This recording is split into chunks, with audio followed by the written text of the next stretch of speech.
Hey, DawgNation, I'm Brandon Adams, and this is DawgNation Daily, the daily podcast for Georgia Bulldogs fans. As I look at our rundown for today's show, the one thing that I see is we are really loaded today. I've got some really good news coming up later on about how you can win a cool T-shirt. You always like it when we do T-shirt giveaways. I've got maybe one of the coolest ones we've ever had, and we're going to talk about how we can give that away on today's program. Our buddy Mike Griffith will join us. A Georgia wide receiver has said something really interesting about what he thinks the Georgia offense might look like in 2019. You're going to like that. But we're going to start the show with what I think is a pretty significant challenge facing Kirby Smart. He's done a lot in his 3 years as Georgia coach, but in year 4, he's going to be asked to do something for the first time, and my guess is he'll pass that test with flying colors, but it is a test nonetheless. We'll start the show by talking about that. We're glad you're with us. DawgNation Daily begins right now. Presented by DawgNation.com, this is DawgNation Daily, the daily podcast for Georgia Bulldogs fans. Here's your host, Brandon Adams. If you watch Before the Hedges on Wednesday afternoons, and we'll be back doing that show again this afternoon at 3 p.m. once again, one of the things you know is a staple, something that we do every week on that show, Jeff does his weekly six-pack where he's got some trivia questions, and I've been on a slump lately where I haven't been able to get any of these trivia questions right. I don't quite know what it is. Maybe I'm just distracted by the late in the afternoon, whatever, but I haven't been getting them right. With that in mind, I was thinking about my own trivia question today. We don't do a lot of trivia on DawgNation Daily, but I was thinking of the Georgia roster for 2019, who are the people that still have any kind of tie whatsoever to Mark Richt? And there's a reason why I'm doing this, and I try to kind of run through this. I guess you've got guys like Ben Cleveland and Charlie Werner who at one point in time committed to Mark Richt. You've got Tay Crowder who signed with Richt. You've got Rodrigo Blankenship who would have joined the program when Mark Richt was head coach. There are a few more. Jeff gave me a couple of those that I had not been thinking about. Guys like Michael Barnett, I guess. A couple others. I think he's actually going to spring this on me on Before the Hedges later on this afternoon. But the point of this entire discussion is we are getting down to the bitter end of any players in the Georgia roster really whatsoever that have any connection at all to Mark Richt. Richt's stamp on this program, his last year's coach was 2015. Kirby Smart's going into year 4 right now. The Richt stamp on this program is about to be completely gone. That's both kind of interesting from a trivial standpoint, but maybe also important from a tangible on-field standpoint as well, and that's kind of where I want to begin the program today. One of the things that Kirby Smart has talked about a lot in his time as Georgia coach are cultivating those leaders. Every year, that seems to be something that Kirby Smart begins the season, and spring practice for Georgia is going to begin next month, and no doubt he'll start talking about that again. But virtually every year, especially the last 2 years, Kirby Smart has really talked a lot about the need to develop and cultivate leadership. Find those guys that have a voice in this team that are different than the coaches that can spur the team on to being its best. If you want to go back to the start of the 2017 season, one of the things that Kirby Smart said is he hoped that was one of the things that his assistant coaches were really good at, developing and drawing out these leaders, because without those players leading, Georgia wasn't going to be able to be where it needed to be and go where it wanted to go. Here is how Kirby Smart said it before the 2017 season. Hopefully we bring it out, because we've tried to make that very important, that the leadership from within has much more value than the leadership from above. And I think they've bought into that. A lot of the guys aren't afraid to do that. And it's easy to do when you do things right yourself. You know, guys that don't practice hard or don't do the things exactly the right way, it's much tougher on them to confront and demand. Now, when Kirby Smart says leadership from above, I don't believe he's referencing God. I think he's talking about the coaching staff when he says that. But he says, hey, we got to have the voice coming from the players who step up and become leaders. And that year, the leadership test was passed with flying colors. It was Sony Michel who stood up and was more vocal than ever before. Nick Chubb, kind of the same way. On-field example, off-field leadership. On defense, it was guys like Roquan Smith and Davin Bellamy and Lorenzo Carter. All those guys really stepped up and became big leaders. You could add Isaiah Wynn into that list in that group there as well. Those were all big leaders for Georgia. Now, to go back to where we started the program a moment ago, the one thing that all those guys had in common was those were all guys who had been brought to the program by Mark Richt. Those were Richt recruits that Kirby got the most out of in 2017, helped them blossom into a leadership role, and it really paid off for Georgia. Well, to start the 2018 season, all those guys were gone. They'd moved on to the NFL. They'd moved on to the next phase of their life. And all of a sudden, once again, Kirby Smart faced a 2018 season where the need to develop new leaders was an issue facing Georgia fresh and new again. And Kirby Smart said with no uncertain terms going into last season, that was the big thing for Georgia to figure out. Here's Kirby Smart before the beginning of last year. Every time you change one player or 10 players or 25 players on a team, the team changes. And there's a lot of questions about this team, and that's what I'm excited about, the challenge of finding the personalities on this team that will lead the right way, the personalities on this team that will challenge the other guys. A lot of that has already started in the off-season program. Guys challenging each other, pushing each other, and we're not going to get where we want to go if we don't have great leadership. I can promise you that. And that's the biggest question about this team is who are going to be the leaders, who are going to be the guys that demand a lot of each other. It's not talent alone. You don't win the SEC, you don't play in the Rose Bowl with talent alone. You got to have great leadership, and that's where we've got to really improve. So Kirby Smart challenged new leaders to step up in 2018. Now, as you know, the on-field results in Georgia for 2018 weren't quite as good as they were for 2017, but in terms of leaders stepping up, I don't think there's any doubt that happened. You had guys like Jonathan Ledbetter, both vocally and on field, on the defensive side of the ball. I think that DeAndre Baker was probably one of those guys. Offensively, I think that Lamont Gilliard was probably one of those guys. And Georgia, once again, had good leaders last season. However, the one thing that all those guys, for the most part, had in common, much like the crop from 2017, those leaders in 2018 were all guys that had been originally brought to the program by Mark Richt. Well, now you fast forward to 2019. And as I said before, if you look at the guys on this roster right now that have any connection whatsoever to Richt, for the most part, that's all gone away. That means when you head into 2019, the leaders that emerge for Georgia this season, for the first time, these will be leaders that came from the Kirby Smart recruiting classes. This is Kirby Smart's first chance, and it's really chance by necessity, first chance to develop leaders that he himself brought to Georgia. Now, don't get this twisted and don't misunderstand what I'm saying here.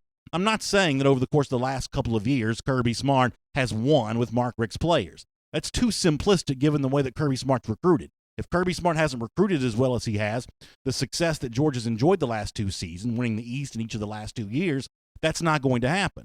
But while it's too simplistic to say that Kirby's been winning with Richt's players, it is certainly fair to say that Kirby hasn't yet won without a steady contribution from former Richt players, especially in that leadership role. And that's one of the things for Georgia in 2019 that's going to make the team really different. The new leaders, the new guys that have the attention of the younger players, these will be Kirby Smart guys. Now, I expect these guys to step up, and I expect the Kirby Smart to put in motion a pipeline of both talent and leadership that lasts for a long time. But as you watch that unfold in 2019, you'll be seeing something happening under Kirby Smart for the very first time. Now, when you start thinking about, and certainly when spring practice begins in a couple of weeks, this will be a heavy and hot conversation. But when you start thinking about, well, who are the best candidates to be that? They're probably a long list, but there's really no name that stands out to me more than Andrew Thomas. That's a Kirby Smart recruit from the class of 2017 who's already shown a glimpse of being a really good leader. In fact, I would think that even last season as a sophomore, he was already among this team's best leaders. But in 2019, as what I believe on paper is this team's best player, I think the responsibility that Thomas has as a leader is even greater now. And when you think about the added symbolic significance of this being a Kirby recruit now stepping up to be the vocal leader of this team, it maybe becomes all the more important. Now, for what it's worth, the topic of Thomas as a leader, this has been a conversation that's been ongoing for a while. In fact, Kirby Smart hasn't shied away from challenging Thomas in that role in the past. Here's what he said about Thomas about this time a year ago. The challenge for Andrew is can he become a vocal leader, not just a leader by example. He's got to learn to push other guys and challenge other guys, and I think he can be that kind of impact leader. So listen, when Kirby Smart says that that's a challenge for Andrew Thomas, I would say that's not just a challenge for Thomas, but it's a challenge for anybody like Andrew Thomas, who's been a good player on the field. But as Kirby Smart says, there's really nothing more important for the development of a team than players stepping up and also becoming vocal leaders. So we'll be watching that a lot this spring for Thomas and guys like Thomas. Kirby Smart's recruits for the first time in this role of stepping up and becoming big-time leaders. If Georgia does go where it wants to go in 2019, these guys stepping up and Kirby Smart's full stamp being finally put on this program, that'll be a big storyline to watch is one of the reasons why. My name is Brandon Adams. This is DawgNation Daily, the daily podcast for Georgia Bulldogs fans. Glad to have you with us today. Whether you're watching live on video, 10 a.m., DawgNation Facebook, YouTube, or the DawgNation Twitter feed. We're on the radio at noon every day on Athens Sports Radio 960 The Ref. In fact, I was on with the morning show this morning. Always love that conversation during the week. My friends in Athens are always doing a great job keeping the Classic City entertained and up to date on the latest with UGA, and we're thrilled to be a part of that. And, of course, the world-famous DawgNation.com is a place you can find the podcast. If you've never subscribed to the podcast, maybe on the Apple Podcast player, we think that's a really good on-demand way to keep up with the program. And if you missed a video show, for those of you who normally watch on video, catching up with the audio version of the podcast, we think that's a really convenient way to listen to the program. For those of you who've been podcast regulars from the start, we certainly appreciate you as well. All right, it's Mike Griffith later on here on DawgNation Daily. Before that, though, I want to go around the doghouse here today, presented by Engineered Solutions of Georgia.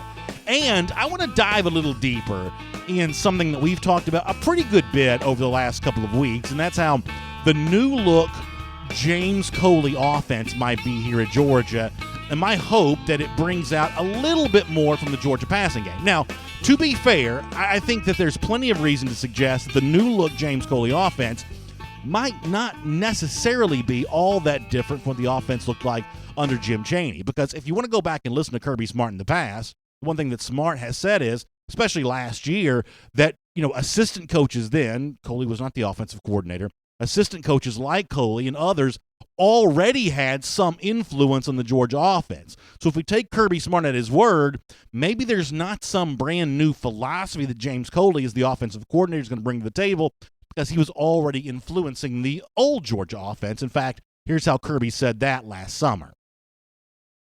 I don't know that you can say Coley's going to have more of an impact on the offense because he had a huge impact last year.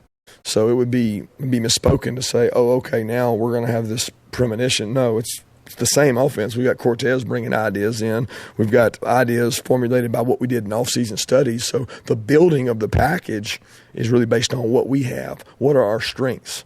Are we stronger at receiver than running back, or are our backs going to be as good and as explosive as they were last year? We got to see some of that and see. But the way the offensive game plan's built will be very similar. We just have more input because we got one more coach. And the way it's called will be very similar to how it was called last year, with Jim calling it from the box.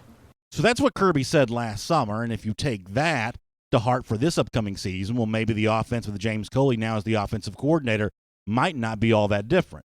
But that's not what Georgia fans hope is true. And if you're a Georgia fan that hopes for a slight change, for a little more opened-up play calling, a little more involvement in the wide receivers, you may have some reason for optimism. There's a show that airs in Atlanta every single Saturday with our friends over at WSB TV Channel 2. It's called Bulldogs Game Day. And this past week on their program, they featured a couple of Georgia players talking about how the offense under James Coley might be a little different in 2019. I want to start with a clip from Tyler Simmons, a Georgia wide receiver. If you're a Georgia fan that hopes for a little more energy from the Georgia offense, well, according to Tyler Simmons, with James Coley at the helm, that may be exactly what you get. Here is Tyler Simmons from WSB TV Channel 2's Game Day. I feel like there will be a different feel, a little bit more energetic feel to the offense this year. Might have the ball in the air a little bit more, just a little bit more balanced offense, I feel like, this year. And Coley brings a lot of energy to the offense, so we're all really excited. I would say so. And when Tyler Simmons is talking that way, not only is Simmons going to be excited, the other wide receivers apparently, I think that's going to get a lot of Georgia fans excited too. More energy for the offense, ball in the air a little bit more. Now, I've been pretty clear that I still want to see the dominant offensive line opening up holes for the running game. I still think that's the pathway towards Georgia winning a national championship, at least in terms of the bread and butter philosophy of this Georgia offense. But a couple more big throws a game, a couple more deep shots per game, I think that really could be the missing piece. And when you listen to Tyler Simmons there, maybe he thinks they also need a little bit more of that. I won't read too much into that part of it, but at least at face value, he thinks there's a chance this new Georgia offense led by James Coley might indeed provide that. For a little more context on this from WSB TV Channel 2's Game Day program, here's Jake Fromm with his own thoughts about the Georgia offense led by James Coley. Is the playbook going to be different? No. It's just probably going to be more added on to it. So super excited, what we got going in. I can't wait to see, what happens during spring. And, man, it really just kind of see, what's going to happen.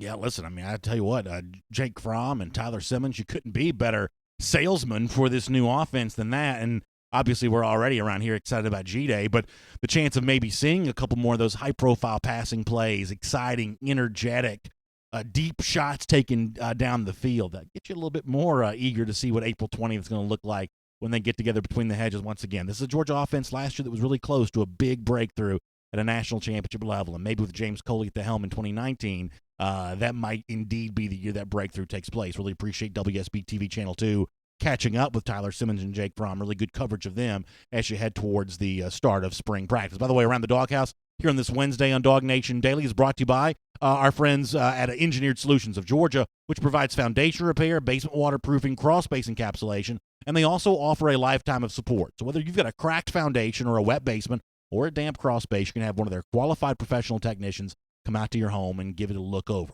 They are the only foundation repair company that DawgNation would recommend because they are the only ones that have a full-time engineer on staff. So if you've got any kind of issue at your home, you're going to want to give them a call. And the great news is the phone number could not be easy to remember. It's 678-ESOG-NOW. That's 678-ESOG-NOW. We love having Engineered Solutions of Georgia as a part of Around the Doghouse. All right, later on, a really interesting photo has emerged from the annals of UGA, and boy, I think this tells you a story about what might be happening for the Georgia defense in 2019. We'll talk more about that then. I'll also tell you about how you could win a really cool t-shirt here from DawgNation Daily. That's all coming up, but for now, though, for more on everything happening around the Georgia program, let's catch up with our buddy Mike Griffith. Good to have you with us as well.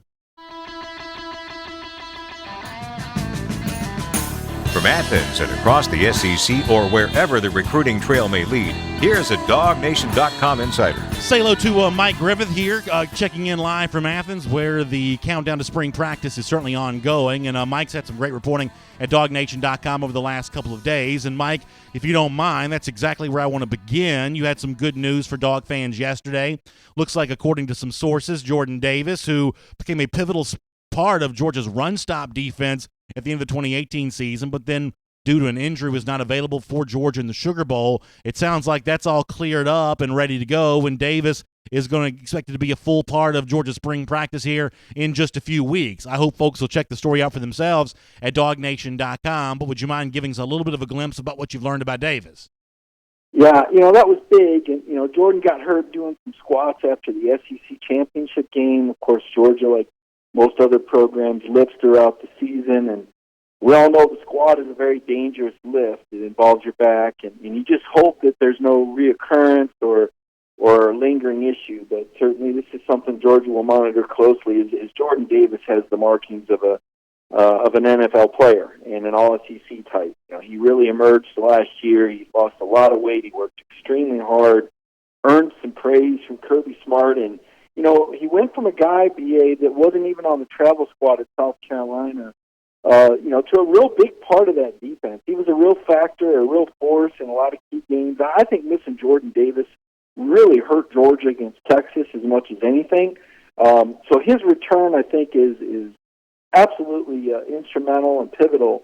And the fact that he can go through spring drills, that's a good sign, that maybe it was a little bit more of a precaution that they held him out of that bowl game, but you certainly didn't want to do anything in that bowl game that was going to hurt the team in 2019. And so it's big news that Jordan Davis is back. Yeah, I think the Jordan Davis progression last season was a really interesting story, and I have to admit, when you look at 2019 as a fan, Mike, I hope that Georgia is not quite as much in need of guys like that, freshmen, to go from being not ready to play in September, October, to being pivotal parts of this team by November. Now, obviously, you'll never turn down a freshman emerging, but Georgia last season, because of some holes with its roster, was really in a position where it needed that to happen. Otherwise, it would not have been good enough to compete, at the highest level at the end of the season. You hope in 2019, if you're a Georgia fan, that the roster's a little more completed, a little more rounded out, so that the Jordan Davis story is more of a fun triviality were that to happen again, as opposed to a necessity. It was great that it happened a year ago, but man, I really hope the Georgia roster is not in the kind of situation, especially from a run-stop standpoint, where it needs a Davis to emerge. Otherwise, it's not going to stop the run. Well, no doubt. And, you go back to that loss at LSU. And I know it's a sore spot, and I hate to bring it up, but for the purposes of this conversation, you got to go back and look at how LSU was able to convert on 4th and short 4 times.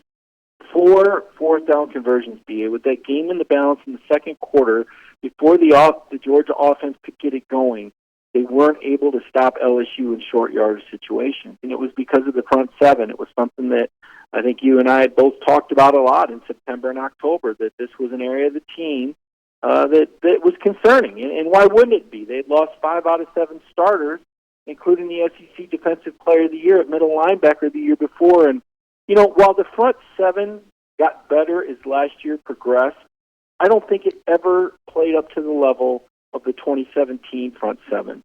And looking ahead to this year, to me, it's going to be pivotal once again. There's a lot of young 5-stars, highly rated players in that front seven now that are going to be in their second year of the program, third year in the program. If there's one area where Georgia absolutely has to improve to win a national championship, it's in the front seven. Yeah, I think when you head towards spring practice in a couple of weeks, that's going to be one of the really hot topics. Now, the challenge for that is, from both a fan standpoint and a media standpoint, it's a little bit hard to tell how a defensive line is doing during spring practice, because a lot of that kind of stuff is going to happen during scrimmages, which none of us will get a chance to see on G-Day because of the vanilla nature of the game plan on offense and defense. It'll be a little bit tough to tell, too, but every time that Kirby Smart speaks up on that defensive line, especially from the run-stop part of this, I think, Mike, that the fans and, certainly I will be leaning in really closely to hear what he has to say, because I do think establishing other guys like Jordan Davis that can plug the middle and stop the run, I think when you look to Georgia's chance of really fulfilling everything it can be with its potential in 2019, that for me is one of the key storylines, and this spring will start to play out. No doubt. And here's the thing. I just posted a story recently, BA, probably since you started DawgNation Daily. The focus in the spring is really going to be more on the pass game, and that's as much out of necessity as anything else when you think about Jake Fromm. And, look, Georgia lost 4 of its top 5 wide receivers, or 4 of its top pass catchers from a year ago when you throw Isaac Nada in the mix. And it's going to be important that Jake Fromm gets on the same wavelength as these young receivers that are stepping into some bigger roles. And not only that, but, you got some uncertainty at tailback, with Zamir and James Cook. You don't really want to throw those guys out there. You don't want to beat those guys up anyway. So this spring, I think, is going to be really a lot of focus on the pass game. That doesn't mean the guys in the trenches aren't going to be working hard. They are. I just don't think you're going to be hammering each other a lot in 9-on-8 drills. You want to get everybody healthy as much as anything, and you want to get them, going through drills, get their fundamentals down. I think the fall, we're going to see a little bit more physical fall camp. But still, guys like Malik Herring, he's a guy I expect to really jump out. I thought he was playing really well at the end of last year. Of course, we saw Notori Johnson, a 320-pounder, flip sides of the line of scrimmage last year. You wonder a little bit about Devontae Wyatt. Could he be ready to assume a bigger role? Michael Barnett is a guy. He's just kind of been there, needs to be more of a force, needs to be a little bit more instrumental. So those are some of the names you look for to step up. But as far as spring drills, to your point, I don't know how much of a read we're really going to be able to get, because I think a lot of the emphasis is going to be on the pass game. Speaking of that passing game, we talked about that for a minute before you joined us. I know you had seen from WSB TV Channel 2 on Saturday some of the stuff that Tyler Simmons said about the new James Coley offense. Jake Fromm weighing in on that as well. I would love for what Tyler Simmons said to be true. They're going to pass the ball a lot more, and there's this new energy coming from James Coley. And I certainly think that Coley is a competent offensive coordinator. I think it's a fine hire by Georgia, but I don't know that I'm quite ready to buy in to Simmons' assertion that the offense is going to look as different under James Coley as he seems to think it might. I think that'd be good news if it did, but I'm a little skeptical of that. What did you make of what these Georgia players had to say, and what's your own feeling about how things might go under James Coley? Yeah. Well, one of the things Kirby Smart has said, and, Kirby's pretty consistent with his philosophies. That's one good thing about a coach that's pretty transparent. He doesn't change around what he says, because what he says is what he believes. And he's always going to want a football team that can run the football in short yardage situations and when they have to.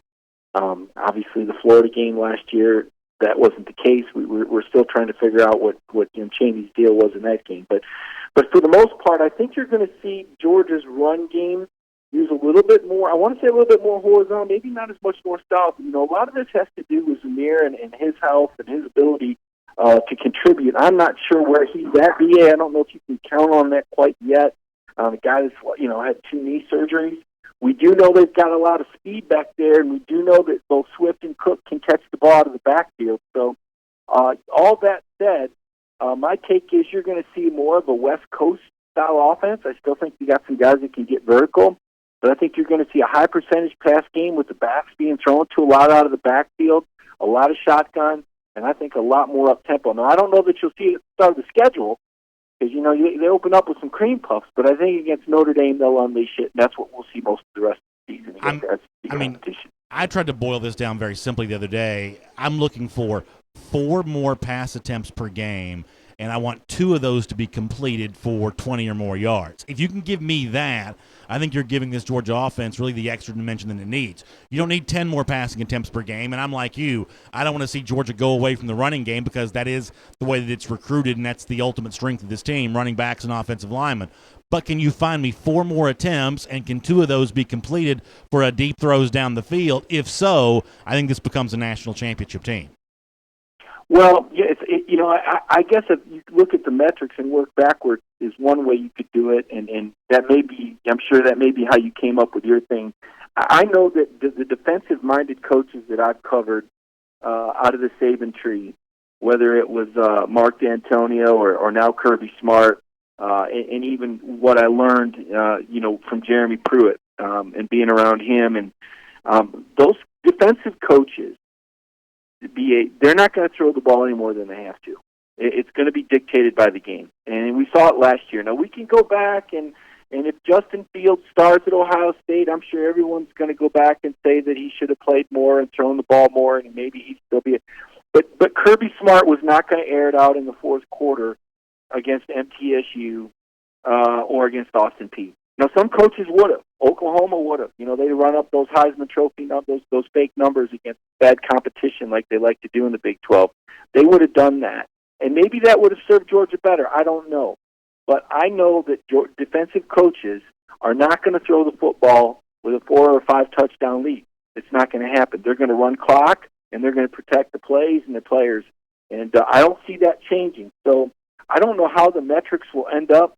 I don't expect to see, Georgia run the ball a whole lot against weak competition. But when they need to throw it, as we saw last November, I thought Jake Fromm really stepped up and did a good job. And who knows, maybe James Coley with this up-tempo offense, maybe a short pass, a short high-percentage swing pass works like a run play. So even though it's technically not a run play, that would give you the numbers that you're looking for. If we see more of those swing passes and those shovel passes to guys like Swift and Cook out of the backfield or Harrion, that could lead to the kind of numbers you're talking about. Let me talk to you about something that I addressed before you joined us in the program today, and that is that, for 2019, it's going to be a little bit different kind of Georgia team for Kirby Smart in that for the first time, he's not going to have what I'm going to call Richt-era leaders kind of leading the way for him on the field in 2017. It's the Chubbs, the Michels, the Lorenzo Carters, the Roquan Smiths. Those were all guys that came through the program via Mark Richt. Even last year, DeAndre Baker, Jonathan Ledbetter, Lamont Gilliard, those leaders were guys that had kind of come through the program via Mark Richt. In 2019, it's going to be different. For the most part, this roster now is made up of guys who are solely Kirby Smart players. I don't think that Smart is going to have any kind of issue cultivating his own leaders, but it is a little different scenario for Georgia in 2019, and it is a new look for the program. There's no doubt that Kirby's going to talk a lot about leadership beginning with spring practice. How much of a challenge do you think it is going to be for another crop of leaders to step up, much the same way that other guys had to replace the Chubbs and Michels after 2017? DeAndre Baker was a Thorpe Award winner. Jonathan Ledbetter was a bookend starter for this team for a long time. Gilliard manning the middle as the center. These were valuable pieces. How tough replacing this leadership do you think that's going to be for the Dogs this season? Well, I may be in the minority. I don't think it's going to be hard at all. I think, from my experience, when you lose a great senior class or when you lose a great group of leaders, the vacuum effect really kicks in the next year.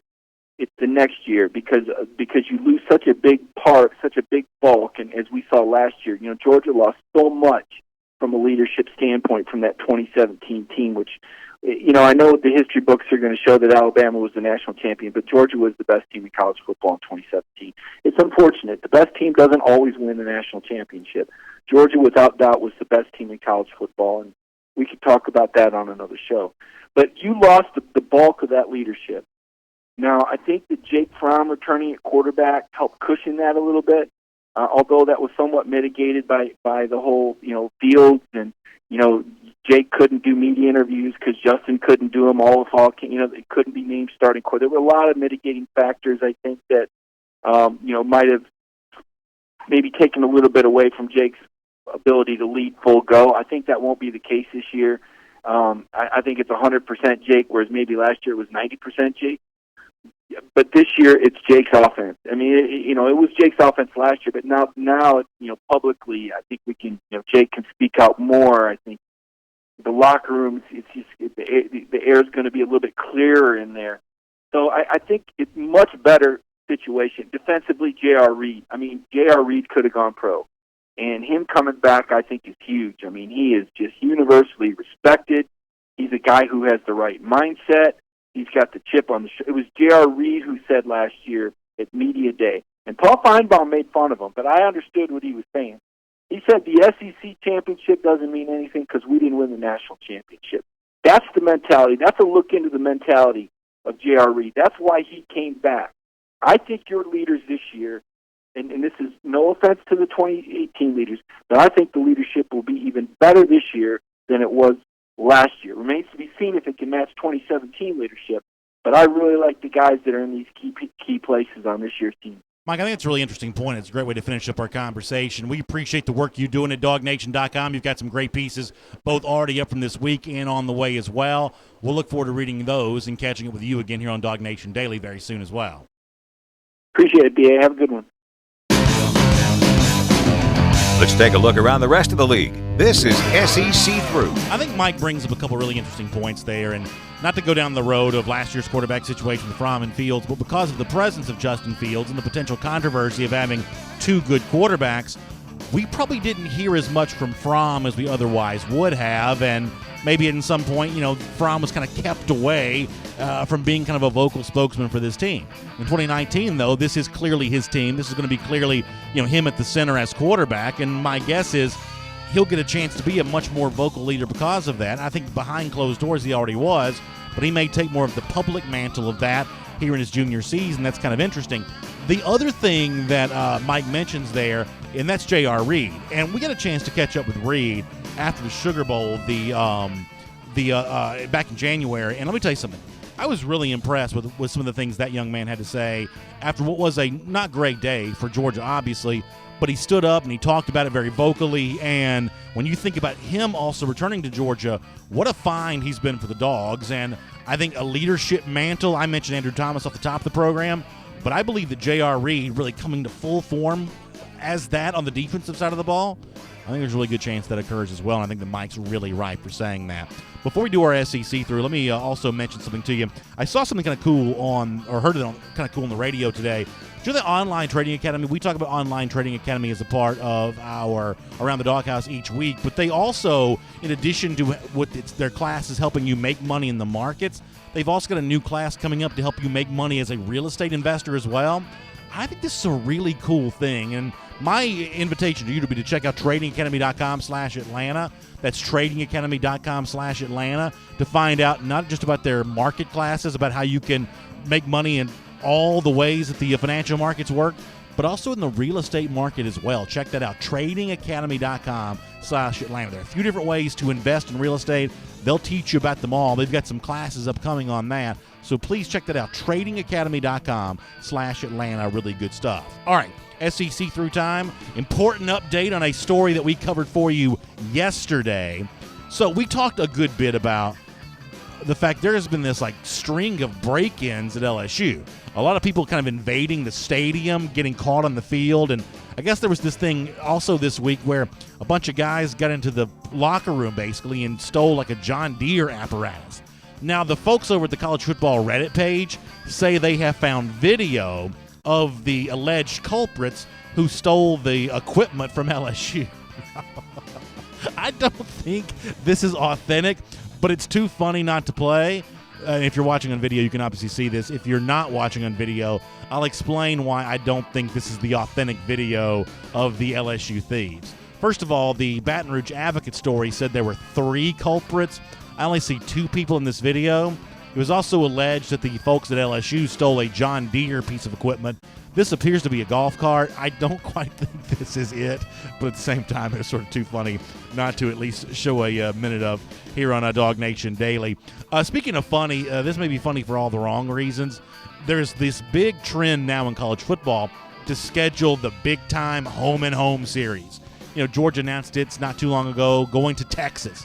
It's a long way away, but it's a pretty big deal for Georgia fans who've wanted to travel to Austin. Going to Notre Dame back in 2017 was kind of a bucket list moment for a lot of Georgia fans, and a lot of programs are getting in the mix on this.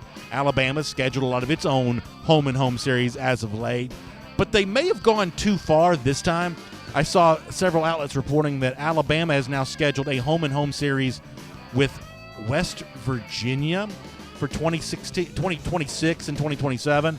Now, Saban's got a bit of a tie to West Virginia, so maybe that's what part of this is. But when it comes to bucket list college football experiences, I don't really think that Morgantown, West Virginia would be on my list of destinations I have to go to. Morgantown, West Virginia, not exactly the same thing as Pasadena, California, but listen, when it comes to a fan base, I guess it couldn't happen to a happier bunch of folks in Morgantown, West Virginia. There's no doubt.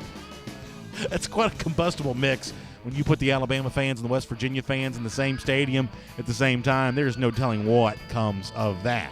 All right, speaking of scheduling, I thought this was interesting.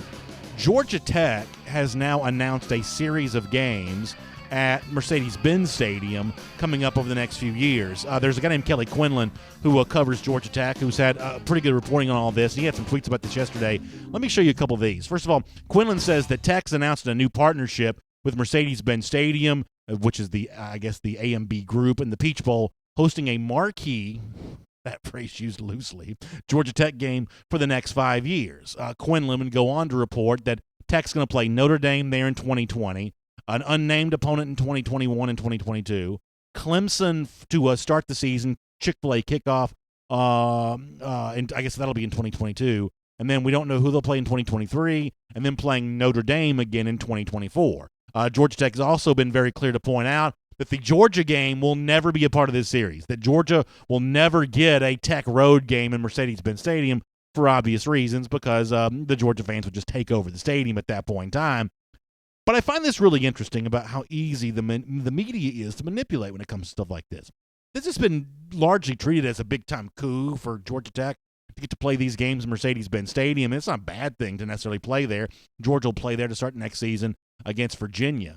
But what Tech is essentially doing here is selling its home games. And if this is really at the beginning of the Jeff Collins era, what they think the best way to build a program is essentially renting your games to another stadium, that would make me a little nervous as a Tech fan. It's been kind of interesting to watch the reaction from Tech fans compared to the reaction from the Atlanta media. The Atlanta media, as I said, kind of treating this as a positive. But if you look at the reaction from Tech fans, including responses to some of the tweets I just mentioned, they are not exactly all too happy about this, and on this, I'm with Tech fans. Once you start selling off your home games, especially against teams like Clemson and Notre Dame that have pretty high profile fan bases, at that point in time, you're only a hop, skip, and a jump away from selling your soul. Also, one more SEC through story that I wanted to get to, and I'll make this kind of quick. I was impressed with something that Bud Elliott, the SB Nation recruiting writer, had mentioned being a part of one of these opening qualifier events in Florida within the last few days, and one of the names that stood out to him was a recruit that's also in the mind of many Georgia fans as well.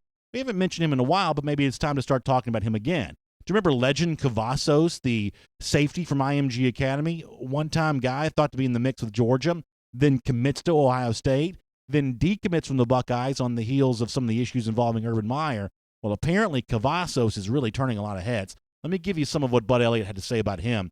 He says Legend Cavazos showed up and showed out, posting the most ridiculous Nike rating score of 133.26. That's based on a 40-yard dash, a power ball throw, a shuttle time, and a vertical jump. Cavazos has been posting elite numbers in the Nike events for years now, Elliott says. This is not a surprise. Cavazos, who's originally from Texas, decommitted from Ohio State in December. Since then, his plan remained the same. He wants to take a step back, be more methodical and make sure he makes the right decision. LSU, Florida, Miami, and a number of other SEC and Big Ten schools could be in the mix, and Ohio State's not out of it either. That's Bud Elliott from SBNation.com. So really interesting stuff from Bud on Cavazos, a big-time athletic safety from a school that Georgia's had some success with. This one may be worth watching. We'll make that your SEC through. And here on DawgNation Daily, let me take a second to do this. So yesterday, we talked a lot on the program about the supposed mental hurdle that Georgia faces as it prepares to try to take down Alabama in 2019. I made my case yesterday for why I don't think Georgia faces any kind of mental hurdle against the Crimson Tide. This, to me, has been a physical challenge. It's a physical challenge that Georgia, with every single season, becomes closer and closer to being able to overcome, and 2019 might indeed be the year.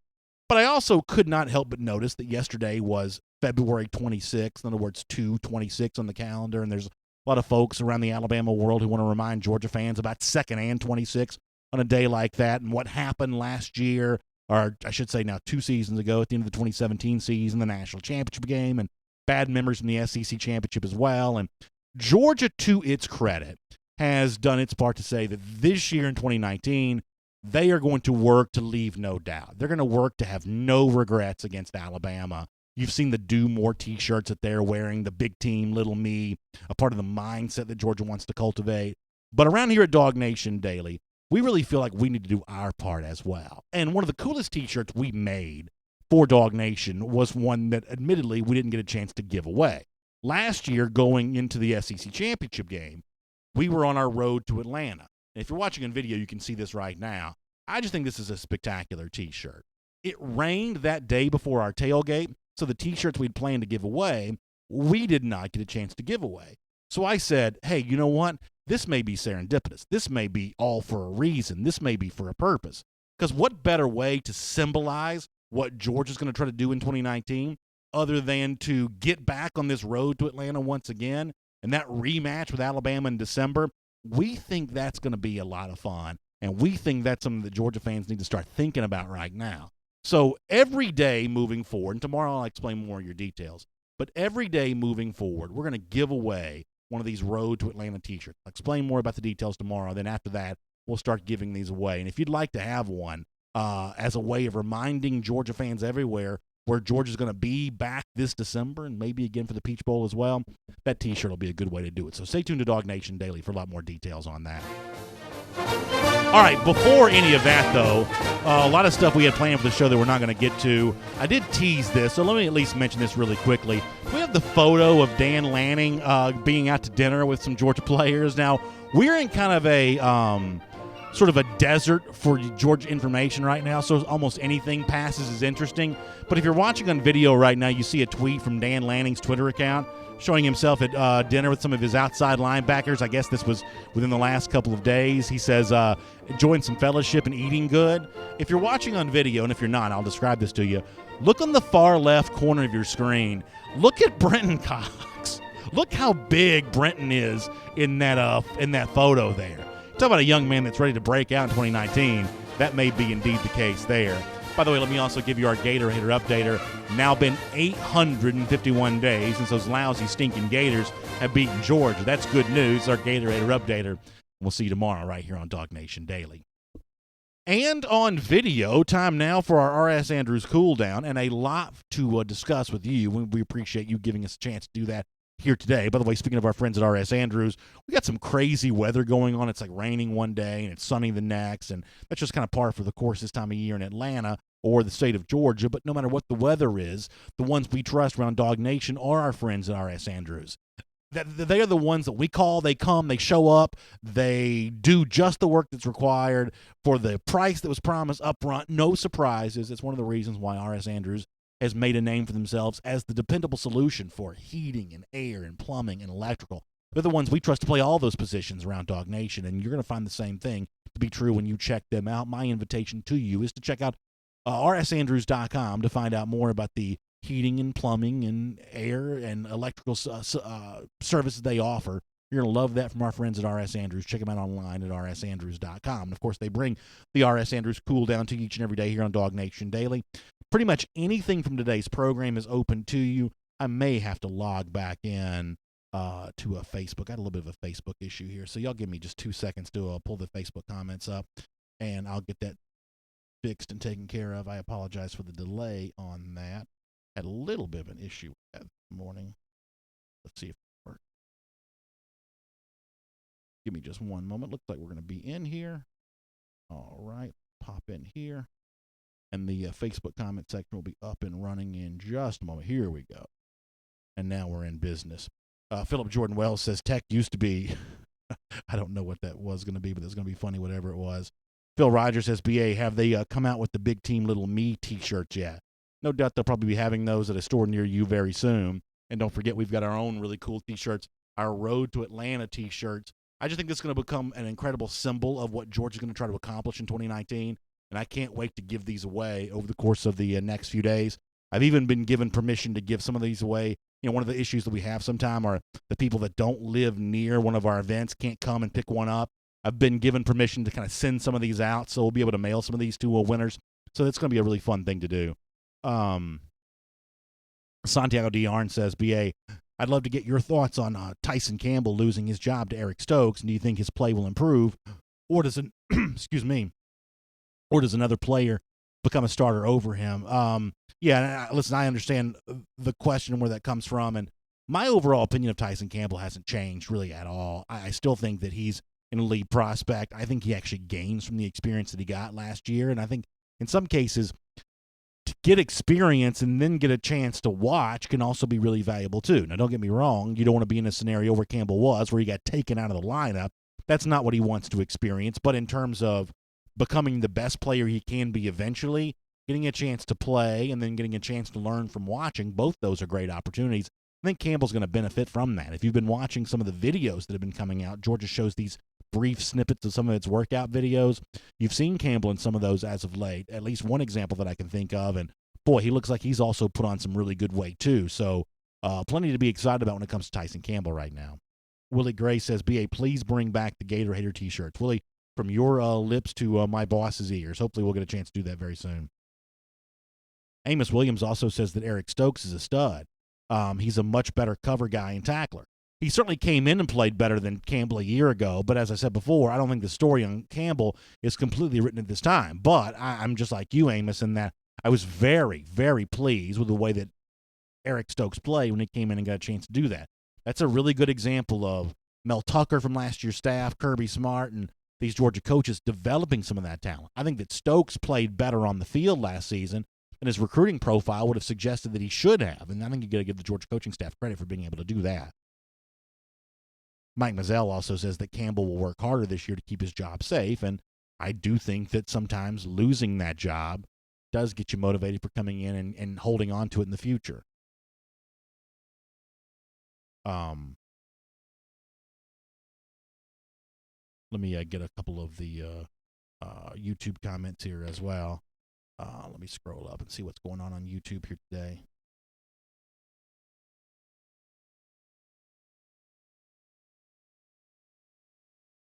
Kirk Warner, the great former Georgia tight end, talking about the way that Brenton Cox looked in that picture. Yeah, that was amazing to see. I mean, he was already, to me, a really impressive physical specimen.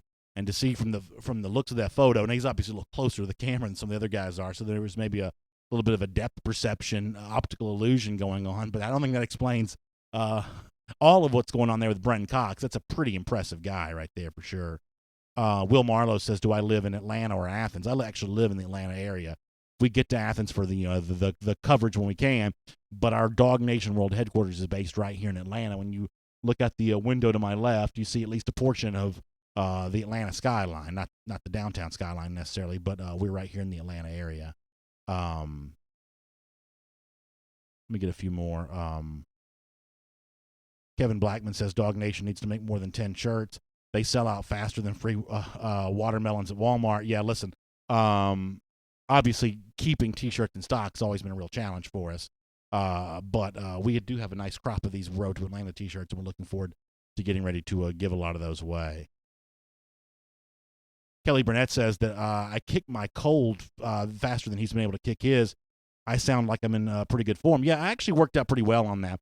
Come to find out, I had strep throat. Now, none of y'all care about this, but so Friday after the show, I went to the doctor, and they did the strep test or whatever, and come to find out I had strep throat. So it wasn't just like a cold or whatever. I'd legitimately had strep throat and started taking the medicine for that, and it kind of cleared it up right away. So I still got a little bit of a sting back there, but for the most part, it's all kind of gone away. Now, my normal voice doesn't probably sound all that great, but I am for the most part almost fully back to normal here. The one thing I'm really lucky with is I just don't get sick. I mean, I'll go years and I don't get a cold, don't get a headache, don't get certainly a fever or anything like that. So it's unusual for me to be dealing with any kind of malady. So I was glad to know that it kind of went away pretty quick. What was frustrating was after having been gone for a while, to come back and immediately deal with that was really hard. And I tell you what, the hardest thing was when you were trying to talk, it made thinking about what you're going to say even more difficult, because not only were you trying to think about what to say, you're also thinking about where you're going to be able to say it, and ended up being kind of a pretty big distraction. But as I said before, I don't think many of y'all care much about that. Let me get a few more. Cliff Payne on the subject of Jordan Davis. Yeah, Mike Griffith had some really good reporting on that yesterday. Cleared, 100% ready for spring practice. I think that's really good news. Now, one of the things I also believe is that Georgia needs some more Jordan Davises. I think it does not speak great of Georgia that Davis last year was as important as he was near the end of the season. It speaks really well of Davis to have become that good of a player. Don't get me wrong about that. But if you're Georgia, you don't want to be that reliant on one player for your run stop. And last season, I think that Georgia really was. Now, I also think that missing Davis and Monty Rice together was a big issue for Georgia's rush defense. Monty Rice is Georgia's best run-stopping linebacker.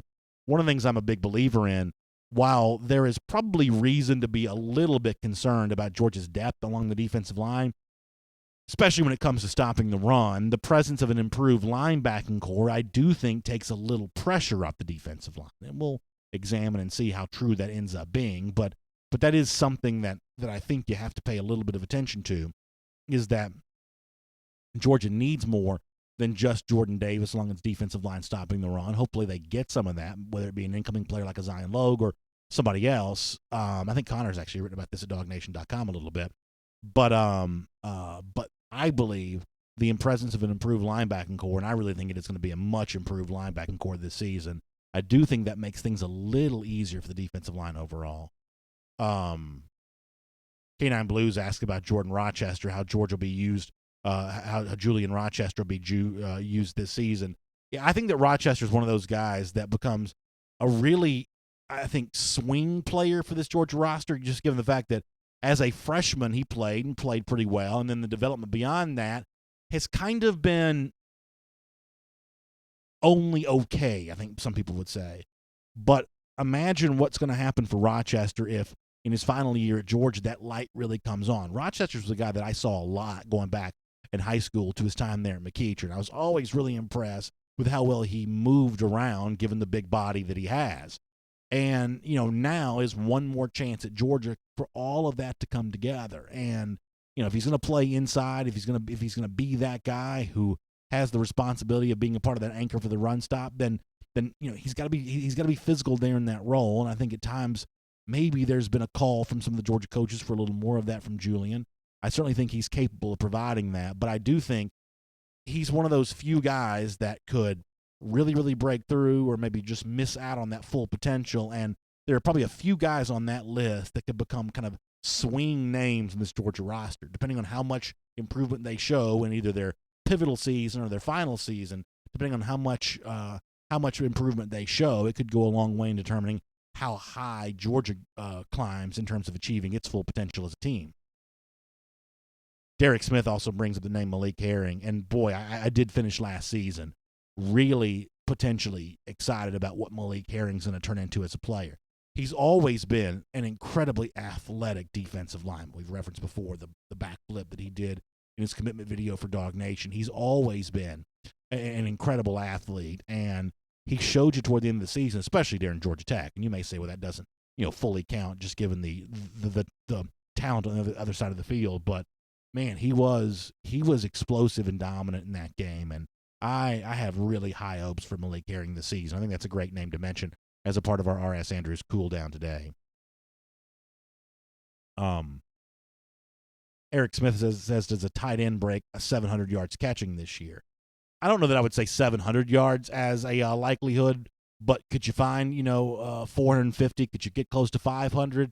I wouldn't mind seeing that. I don't know if we mentioned this on the video show yesterday, if I said this off the air, but I think one of the things I'm going to look into a little bit more, probably by the end of the week here on DawgNation Daily, is the challenge facing Charlie Warner here this season. Because while most Georgia fans say Georgia hasn't used the tight end well enough or often enough, the truth is that quietly Isaac Nott had a very productive statistical season a year ago. And if you were to subtract that off the Georgia offense for 2019, that's going to leave you looking for some yards and a couple touchdowns from somewhere else, which means that Warner actually steps in with a real challenge to match what Nada did a year ago. Think about the touchdown that Nada scored in the SEC championship game. It ends up not being in a winning effort, of course, but that was the kind of NFL play that Georgia needs someone like Charlie Warner to provide. Connor Riley joins us. Yeah, we're going to talk a lot about Charlie Warner over the coming months and how important he is to the Georgia team. At some point, I'd like to do a deep dive on how Coley used Georgia's his tight ends at the time at Miami. Yeah. Because there was a noticeable, in sort of the background information I've done, there was a noticeable uptick in sort of the production that Miami's tight ends had. And granted, they've put some good guys in the NFL. Clive Warford was a third-round pick. He worked with David Njoku, who was a eventual high draft pick as well early on in his career. So Warner is going to have an opportunity to be a really big part of the Georgia offense. I will just be interested to see how much Georgia uses him given the depth situation they have behind him. Yeah, this is one of those moments where sometimes Kirby Smart can be a little frustrating because it seems like over the course of years, Kirby Smart will give you competing answers for why tight ends don't get used. On the one hand, he seems to sometimes suggest it's because they're not getting open enough. On the other hand, it seems to sometimes be that he's suggesting they haven't earned the right to receive passes because they haven't blocked well enough. And then there's this third reason sometimes about that's just not where the read went. Kirby Smart doesn't seem to often be consistent with why tight ends haven't been as involved as some fans want them to be. So it leaves me really confused to say, does James Coley have the free? If tight ends were something that he liked employing at Miami, does he have the freedom to do that at Georgia? Or is there some sort of overarching philosophy by Kirby Smart that says, no, that's not quite what we want to do? To further complicate this conversation, virtually every single time Georgia went into a hurry-up near the end of the first half, Isaac Nada became a matchup nightmare and would catch like multiple balls in the same drive. I want to say he caught a pass on, correct me if I'm wrong on this, 4 consecutive plays against Florida. So the way in which Georgia has used its tight ends is for me a little bit perplexing because oftentimes Kirby Smart's explanation for why they are or are not being used doesn't seem to line up with other statements that he makes on the same subject. To defend Kirby Smart for just a second here, Georgia could throw the ball to a tight end on every single play, and in some people's minds, they would still not be getting the ball enough to the tight ends. So I do understand why Smart gets a little frustrated when he keeps getting constantly asked about why aren't the tight ends getting the ball more? Why aren't they getting the ball more? When, we never really asked that question about why isn't Riley Ridley getting the ball more? Yeah. Why isn't Mecole Hardman getting the ball more? When arguably, those guys are going to be top 50 draft picks. Mecole Hardman might run the fastest 40 at the combine this week.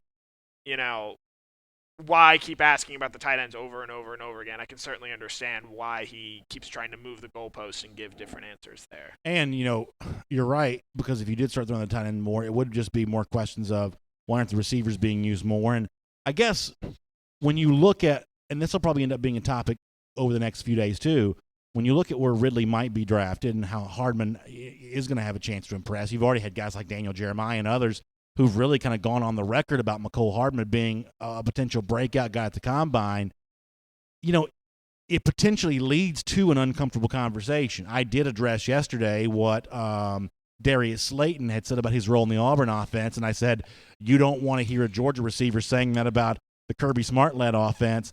But gosh, if Hardman were to somehow sneak into the second round, if Riley Ridley were somehow to sneak in the first round, and neither one of them eclipsed 600 yards receiving a year ago, if Isaac Nada became a third-round pick and, he spent most of his career at Georgia being underutilized, there would be some of that going on. As much as I don't want to entertain that conversation, there will be some of the is Georgia using these guys enough? I mean, that's just it's a natural byproduct of the sports conversation, but it's also not without merit if these guys get drafted higher than their statistics at Georgia would seem to suggest.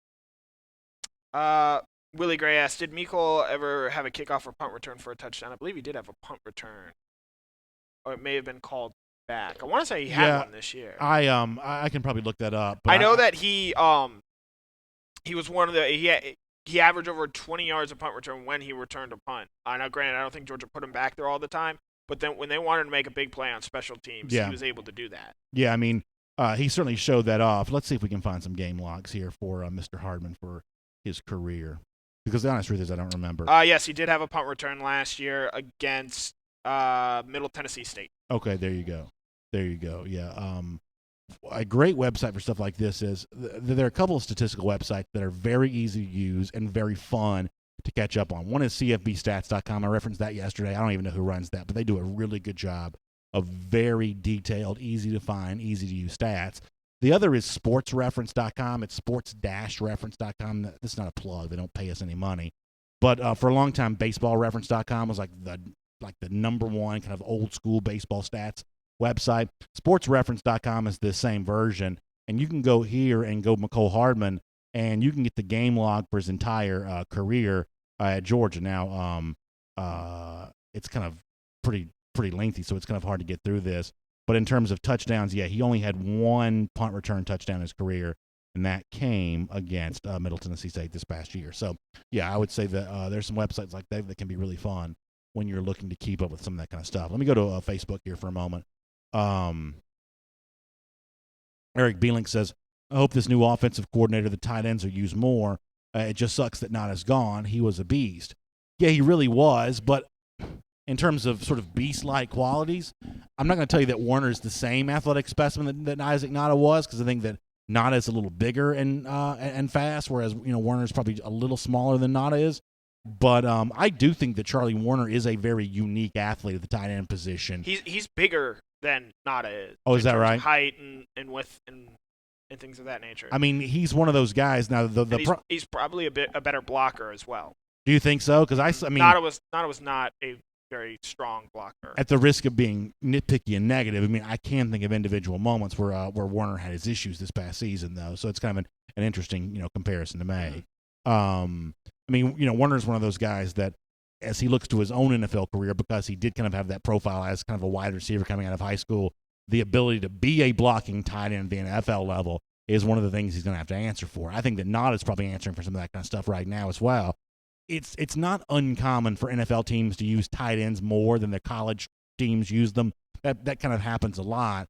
But part of the way in which you can do that and become a useful weapon as a tight end in the NFL is by also proving that you've got what it takes to be that blocker in those tight ends. Yep. I mean, that's part of the reason Rob Gronkowski is the greatest tight end of all time. It's not only what he does in the passing game; he is an absolute mauler of a blocker in both both pass protection and as a run blocker. John Dexter asked us a good question, and he's putting our feet to the fire a little bit here. Who will be your breakout wide receiver for Georgia this year? And I'm gonna add this on. You can't say Jeremiah Holloman because I feel like he broke out last year. He broke out last year. He doesn't count in this conversation. I'm going to go right now on the record and say, given the uncertainty of a freshman coming in for a couple of different reasons, the safest answer here is Demetrius Robertson. I'm not done with Demetrius Robertson yet by a long shot. And I think we could see that this spring from Georgia. And don't discount the value of that spring practice. And, Dom's not going to get his opportunity at that. Pickens not going to get his opportunity at that. Don't discount the value of that spring practice for that breakout part of all this. My answer on this is the same as it was last August. I'm sticking with Demetrius Robertson. I guess that is the hill upon which I am going to die. It's a fair hill to die on. I do not have the same answer. I am going to go after the low-hanging fruit. I'm going to say it's a freshman wide receiver, but I'm going to say it's Dominic Blaylock. Okay. He's just we've met him a couple of times. I've seen him play a couple of times. He is just a very, very good football player, and he was playing against elite competition in high school, and he always stood out against great teams. He shined against North Gwinnett, which put multiple defensive backs. Will be playing Division I FBS college football next year. Yeah. he's just, he may not be the fastest guy. He may not be as big as George Pickens. He might not be, straight line speed as Demetrius Robertson. But in terms of pound for pound football player, I don't know if there's a better pure football player in this class that Georgia got. That includes Nolan Smith, Nakobe Dean, etc., than Dominic Blaylock. Miriam Martin Corbin also mentioned Tyler Simmons in this discussion. We heard from Simmons earlier in today's show, and Simmons, there'll always be a guy like this who always seems like he's about to kind of butt up against his limits athletically, and he just refuses to take no for an answer. Tyler Simmons is a really cool guy in that regard because it just always seems like somebody ought to overtake him and somebody ought to finally kind of push him out of playing time at Georgia. And yet with every opportunity, it's really Simmons who pays off on that. The way that we saw Demetrius Robertson score that jet sweep touchdown against Austin Peay, when that play was ran later on the season, correct me if I'm wrong, it was Simmons who got every one of those touches for the rest of the year.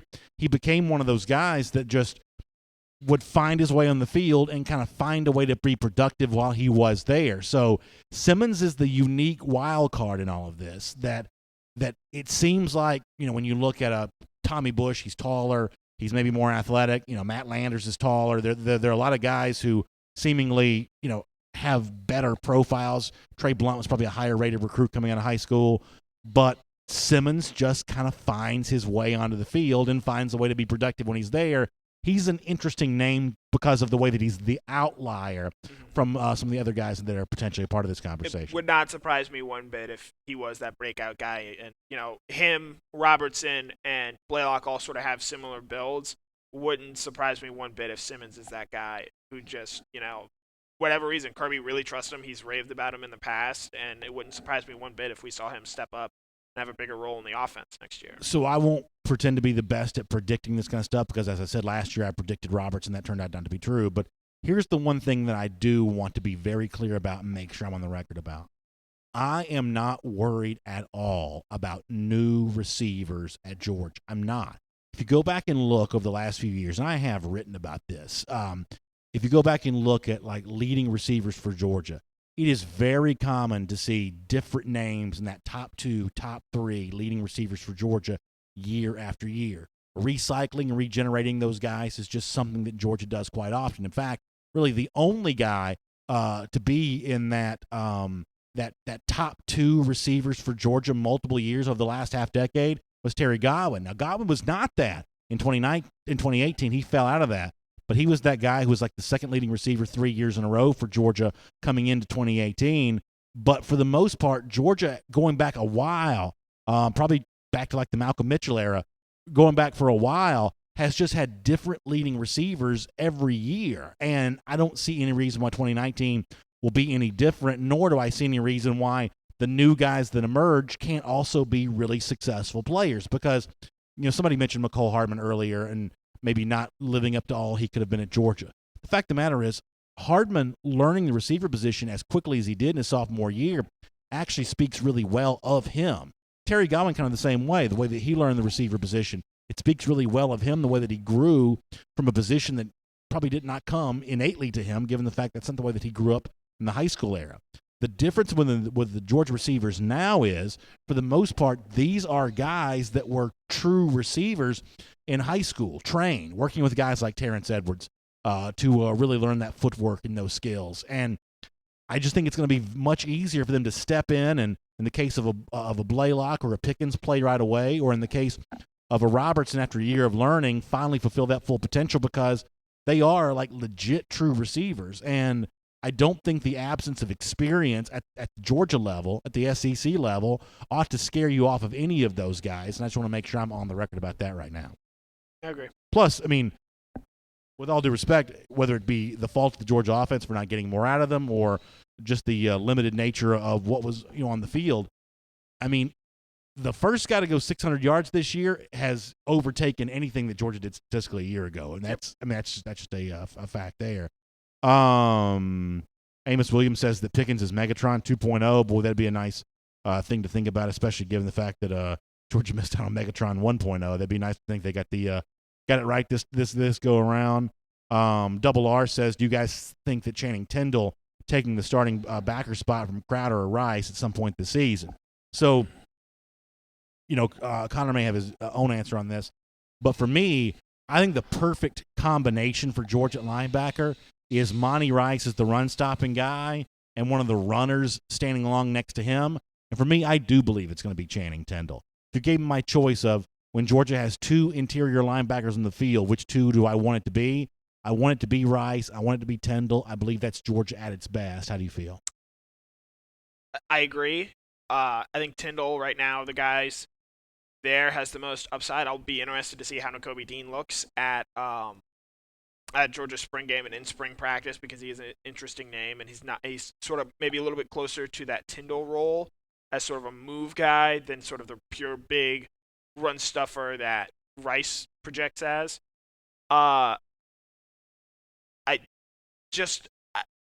Tay Crowder, for whatever reason, just kept coming up, kept popping up, kept making plays. And, Quay Walker, Channing Tindall, if those guys were better than Crowder, I think they would have played them. They would have played Tindall, Walker, etc.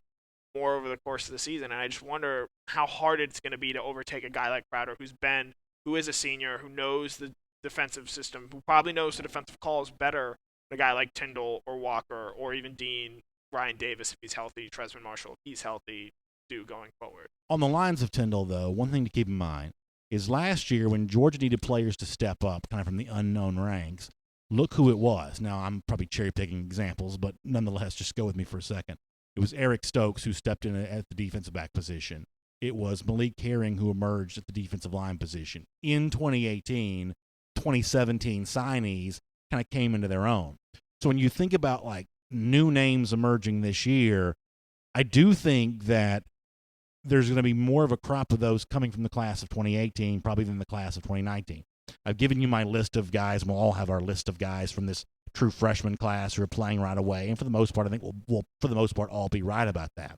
But if you get to a point where Georgia really needs something, really needs not a luxury of, hey, look how good so-and-so is as a freshman, but a necessity of Georgia's not winning the East without so-and-so contribution, to me, that's more likely to come from 2018 signees, Devon Wilson, Channing Tindall, guys Azeez like Ojulari. that, Azeez Ojulari, and that's a real name to think about here.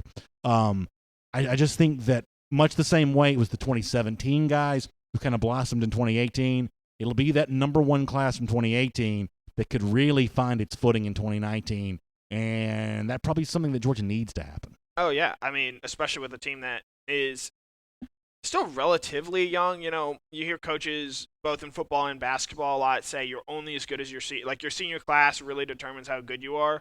Georgia doesn't have a very strong senior class this year. I think Jeff's done a tremendous job reporting on this. I think 14 guys from that 2016 class when Kirby sort of got here a little bit late came in. So it's still a very young team. And K9 Blues brings up, Roquan wasn't Roquan as a freshman. That's true. But he probably made his biggest jump in terms of year to year, going from that freshman to sophomore year. Yeah, 95 tackles I think he had in 2016 as a sophomore. Right.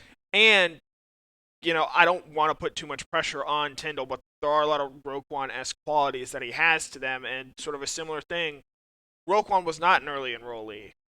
Channing Tindall was not an early enrollee. So now that those guys have had sort of a full year and full offseason to go through the workout conditions, to go through, learning the playbook, to go through a full spring, I think there's a very good chance, if he's able to leapfrog over Crowder, I think there's a very good chance Tindall makes a sort of similar jump that Smith did his sophomore year. So a couple things on that.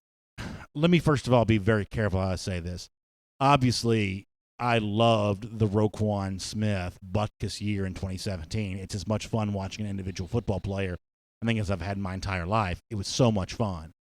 I hope, though, that Georgia moving forward is not in a position where it has such a one-man gang on defense. Because as good as the Georgia defense was in 2017, if Roquan had gone down and gotten hurt, that would have been just, game over. Georgia would not have, gone to the college football playoff, could not have gotten out of that overtime against Oklahoma, that Roquan Smith.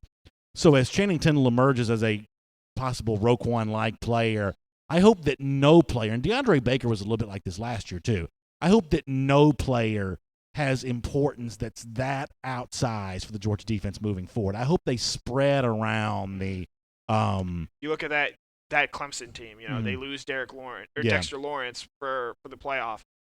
But because they have guys like Ceylon Farrell, because they had guys like Christian Wilkins, because they had a guy like Isaiah Simmons. Yeah, they spread that around. They are able to spread that around and offset a loss of what was pretty clearly a talented player, but maybe, in my personal opinion, maybe someone who's not quite as important as some other people thought he would. Now, I think that Alabama last year, had they lost Quinn and Williams for a period of time, they would have been in trouble. Yeah. They would have been in trouble. So it's not, no one's immune from having one player become really, really important, but you hope for Georgia moving forward as it develops new Roquans and new DeAndre Bakers and new people like that they're part of more of an ensemble cast as opposed to a situation where Georgia really needs for them to kind of, be a superstar. Otherwise, the defense is not going to be quite as good. Something else the K9 Blues mentioned as well is, why don't we ever hear as much about Quay Walker? It seems like comparatively we hear a lot more about Channing Tindall, and I'm going to plead ignorance on this. I really don't know what the story is with Quay Walker, but part of my assumption is going to be that he suffers by comparisons, because if Tindall, who at times last year looked really ready to play, Adam Anderson being used in a couple of different roles, looked really ready to play, just by comparison, it's sort of hard for anyone, including a potential prospect like Quay Walker, to live up to that. I won't say that what that means for Walker's future, whether that means that he's behind schedule or not, I honestly don't know.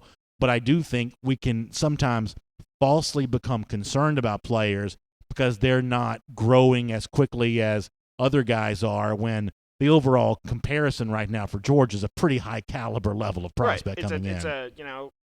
And admittedly, the reason we probably talk about Tindall and fans probably talk about Tindall more than Walker is just because we saw Tindall play more last year. He sacked the quarterback a couple times, yeah. Yeah, we saw him make a bigger impact than Walker. That doesn't mean that Walker can't pass him and become a better player.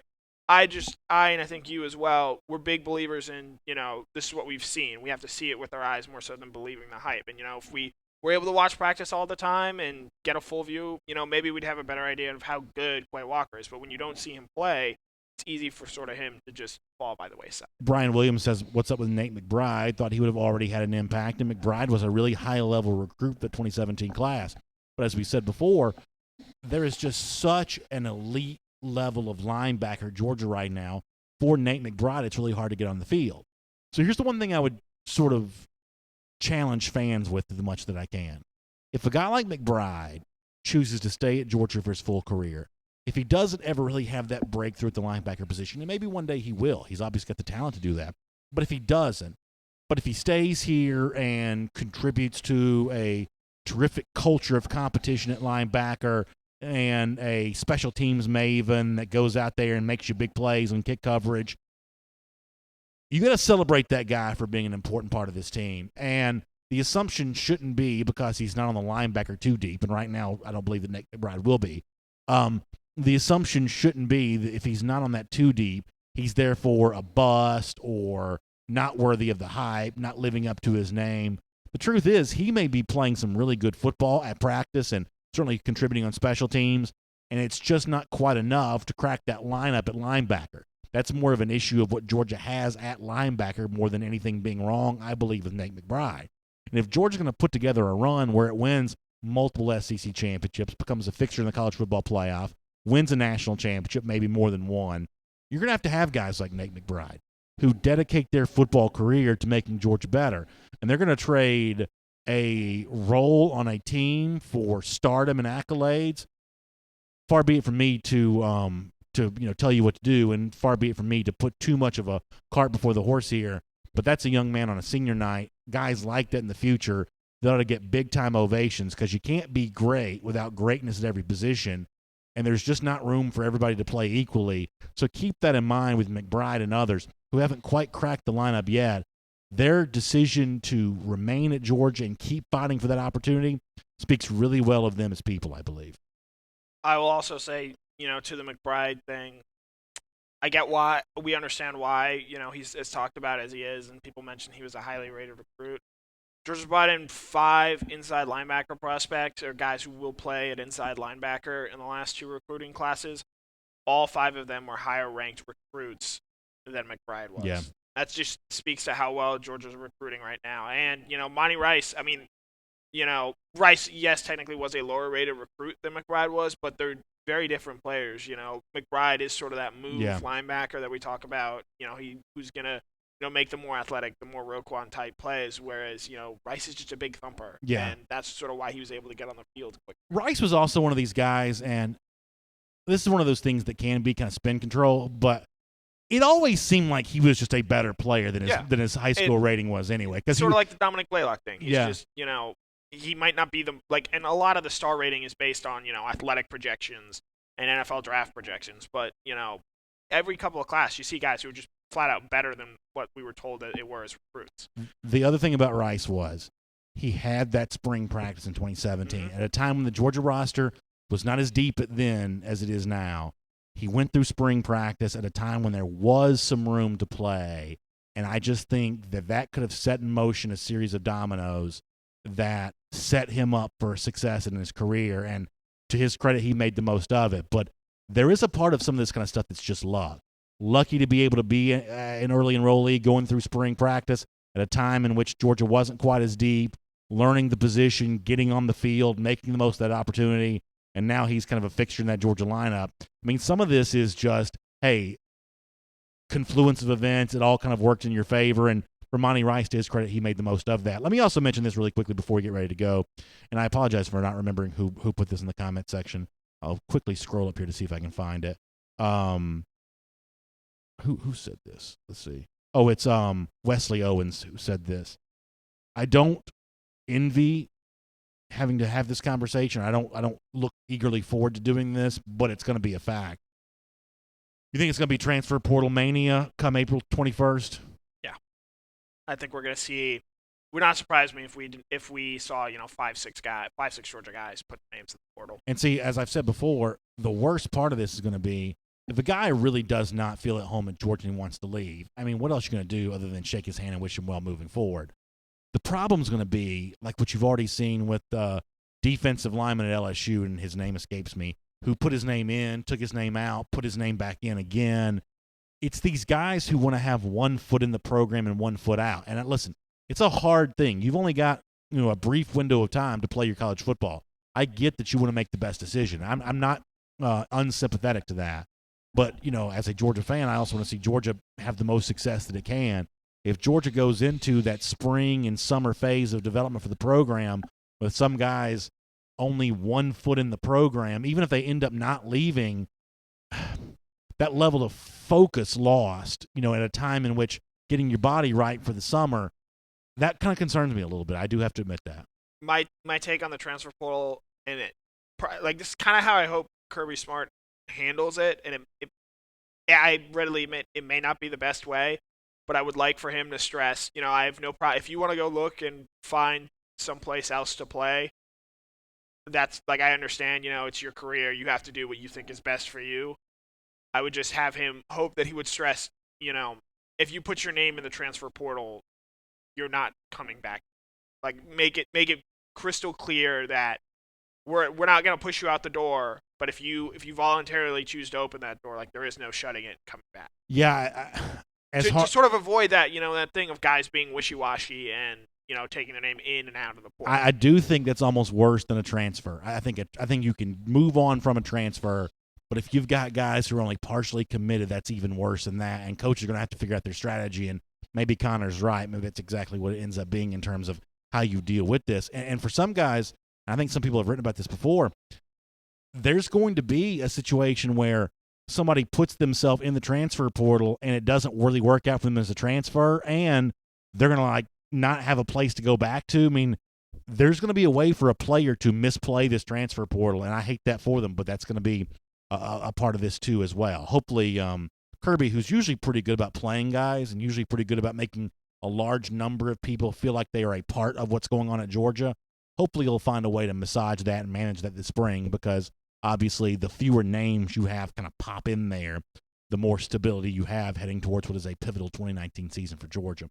We'll look forward to having these conversations with each and every day as a part of our R.S. Andrews cool down at the end of DawgNation Daily. We get hot and fired up during the program. The R.S. Andrews cool down, a great way for us to relax and cool off after what is always a really busy show. And of course, we'd invite you to check out R.S. Andrews for yourself at rsandrews.com. Whether you've got a heating and air issue, a plumbing issue, an electrical issue, we trust R.S. Andrews. Our buddy Dari there from R.S. Andrews, a great dog guy. He goes with us to a lot of our DawgNation Invasion road trips. I love traveling with Dari. I love talking football with him. You'll love the staff at R.S. Andrews as well. They're just down-to-earth, regular folks. But they show up on time when you call them, and they do only the work that you've requested, and they do it for the price that they promise. There's no surprise with R.S. Andrews, and that makes them really fun to do business with. Check them out online at rsandrews.com. We'll be back tomorrow morning at 10 a.m. for the regular version of this program. We're also back at 3 p.m. this afternoon for Before the Hedges presented by Kroger. And my understanding is we're doing the Eddies today, the recruiting awards known as the Eddies. It's going to be a lot of fun today on the program. Can't wait for that. We'll look forward to seeing you for Before the Hedges then. And, of course, as I said, back again tomorrow morning for DawgNation Daily. You have a great day, everybody.